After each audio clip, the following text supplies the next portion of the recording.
Donc vous connaissez un peu l'historique du lieu? Eh ben écoutez, ça fait 3 ans qu'on est là. On vient de la friche RVI, donc, qui a brûlé. Et puis Ah, il a brûlé, d'accord, elle a c'est chiant. brûlé, oui, on a eu un incendie.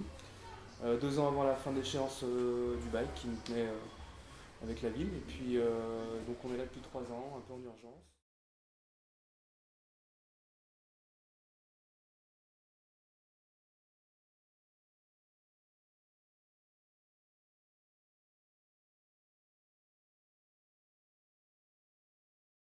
Ultra fragile. Ouais, c'est juste sec, donc ça tombe, ça casse. Comment tu fais ça? C'est une pâte argileuse qu'on tourne ou qu'on modèle. On l'achète frette, molle, quoi. À un stade mou. Puis là, elle est sèche, donc elle est dure. D'accord, vous la faites cuire, non? On la fait cuire à haute température, À combien? 1300 degrés. Oui, on a un four. Mais il est dehors, en dehors de l'atelier. Mais... Ah, d'accord. Comment vous faites vos motifs? Comment ça se passe? On a 3 techniques différentes. Moi, c'est de la gravure. C'est ce qu'on appelle de l'engobe, donc une terre colorée que je passe au pinceau sur la forme sèche. Puis ensuite, j'interviens au pinceau ou au scalpel pour graver, enlever, tracer. Et Florent, il travaille au pinceau en jus d'oxyde. Les oxydes colorants qui nous servent qui sont la base des couleurs. Et Magali, elle les fait à la trempe. Qu'est-ce que c'est C'est la des trempe? son engobe, c'est un bain et elle le verse ou elle trempe la matière. C'est toi, Magali? Oui, c'est moi. Ah, d'accord. Voilà, nous on est dans l'association Réservoir. Voilà, on est 8 personnes. Vous avez un artiste à côté aussi qui travaille en ce moment, vous pouvez aller le voir. Moi je fais de la peinture, je fais du graphe, je suis aussi du graffiti. Et voilà, ça fait une dizaine d'années que j'ai des locaux dans ce type d'aventure associative, collective, autogérée. Voilà, en partenariat avec la ville, les voisins, les citoyens, et assez ouvert quoi. On mélange, on métisse un peu les pratiques à la fois citoyennes, artistiques, un peu politiques, beaucoup moins politiques aujourd'hui, mais plus dans les actions, voilà, toujours un peu politique, de par notre fonctionnement.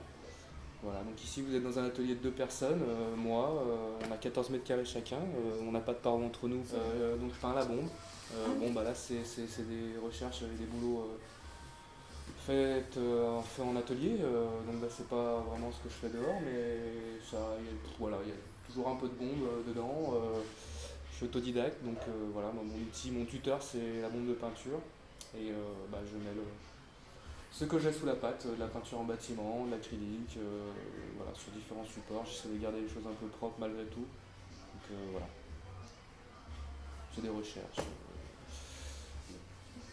Sur de l'accumulation et puis hors forme, hors on va dire référence, voilà, plus en abstrait du coup. C'est là chez toi? Oui, je prépare une expo en fait de cochons avec plusieurs artistes. Ça s'appelle Choiros et ce sera au lavoir public. Donc c'est Wow. une sorte de sculpture de nourriture à consommer. Ouais, j'en ai des jolis. Ouais. Sinon, c'est incroyable ça. Voilà, j'adore. Comment tu fais pour qu'il soit si joli?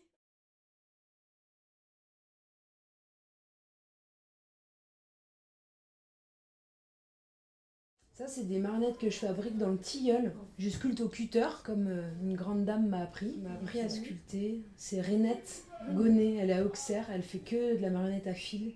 C'est vraiment une gepetto. Ça, c'était pour un projet, une scénographie. Le thème, c'était qui, de l'œuf ou de la poule. Du coup, voilà, j'ai gardé ses œufs. Mes petites recherches sur les freaks. Tu vois, les marionnettes, c'en est aussi. J'aime bien travailler là-dessus, pour la marionnette en tout cas.